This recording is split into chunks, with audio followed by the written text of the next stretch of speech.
Hey, what's up, guys? Welcome back to the channel again. Boy, have I got some great content in store for you today. I got a real treat. I am here in Houston at the Houston Autorama. This event brings out roughly 500 or so classic cars all under one roof. Every single type of classic car you can think of, from foreign, domestic, everything is out here, guys. This is the best show of the year. If you're a classic car guy, you're gonna love this content, I promise you. It's a 4 or 5 day event, and like I said, it really is one of the best classic car shows of the year.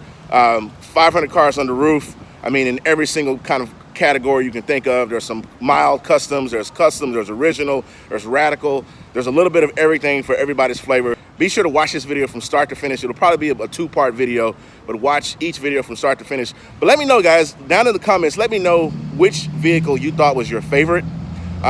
Which one would you drive? What do you like? What didn't you like? I'd like to hear from you guys. Let's talk about it in the comments, okay? But before we get started on the video, guys, do me a huge favor. Give this video a thumbs up. Tap that like button for me, guys. Also, if you're new to the channel, please consider subscribing to the channel. If you do subscribe, make sure to tap that notification bell next to the subscribe button so you're in the loop on all the latest videos, guys.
What's your name?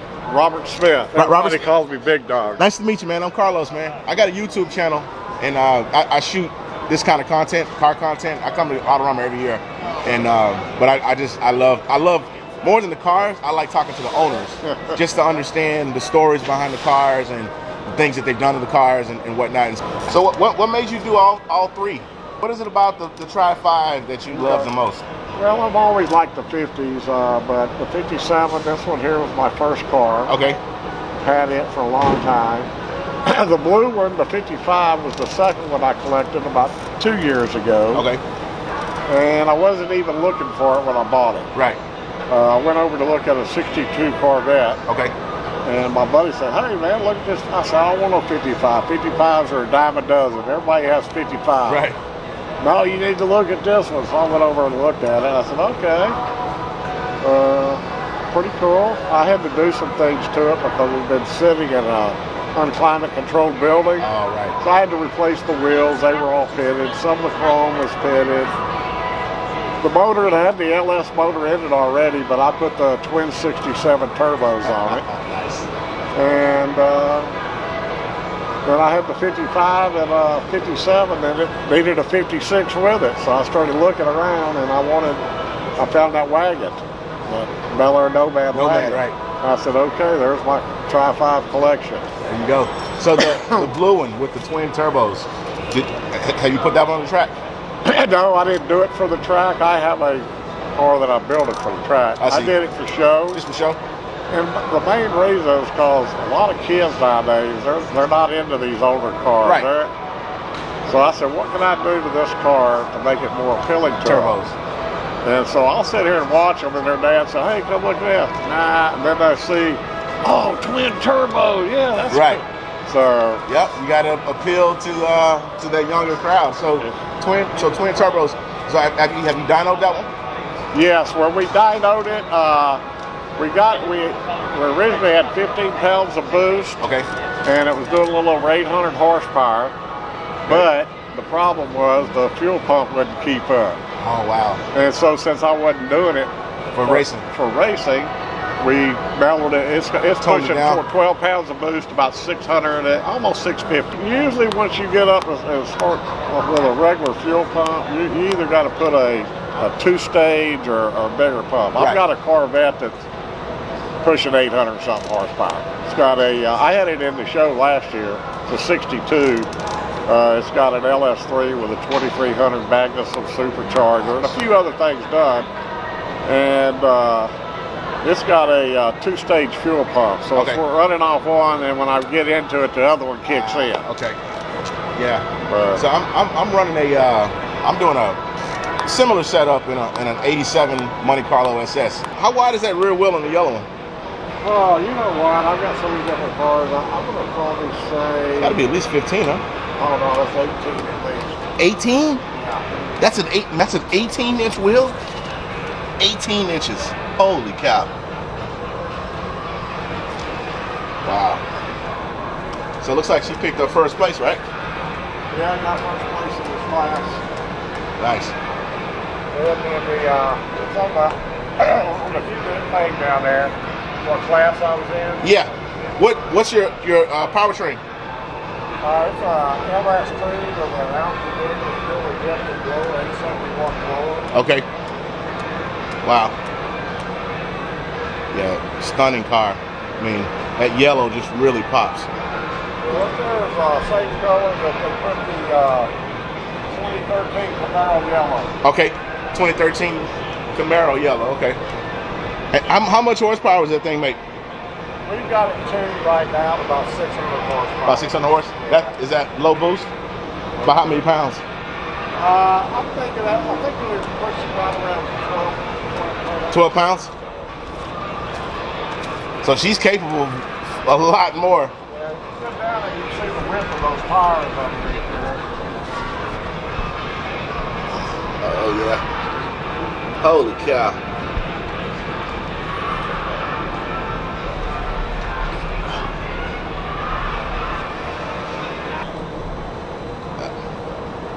I love it. Great car. Does she see much action nowadays, or she pretty much just just stay home and travel from show to show. That's about it. So what's your take on? I mean, you obviously have owned a lot of cars, a lot of power. Sounds like you were a big block guy at one point in time. I'm noticing you're doing the LSs now. What's your opinion on big block or just traditional engines versus LS engines?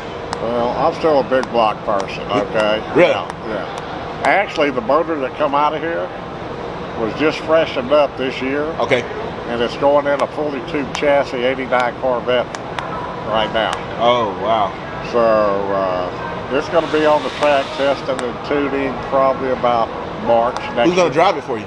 I don't know. I mean, you know, I've got several friends that still drive. Still drive? Yeah. But I still want to, once we get it where it's going straight, then I'd like to get it into a few launches. And there you go. Enjoy it a little bit. Yeah. Yeah. You know. That'll be cool, man. So, but this is super cool, man. Oh, thank you. Super cool. So, but I appreciate you talking to me, man. All right. And congrats on the award and the trophy. Okay, thank you. All right, take care. Uh-huh.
right, guys, that is a wrap.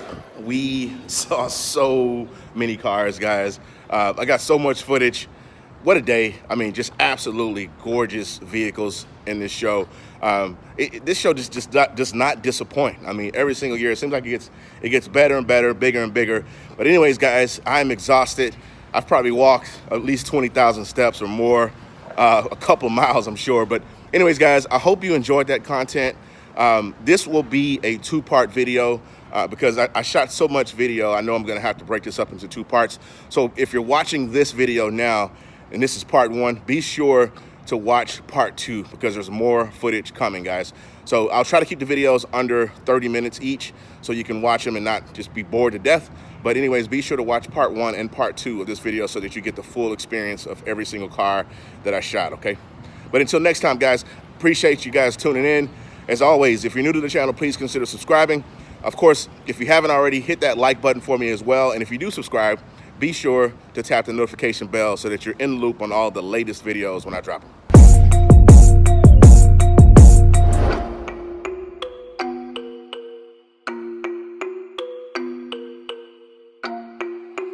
MTCB.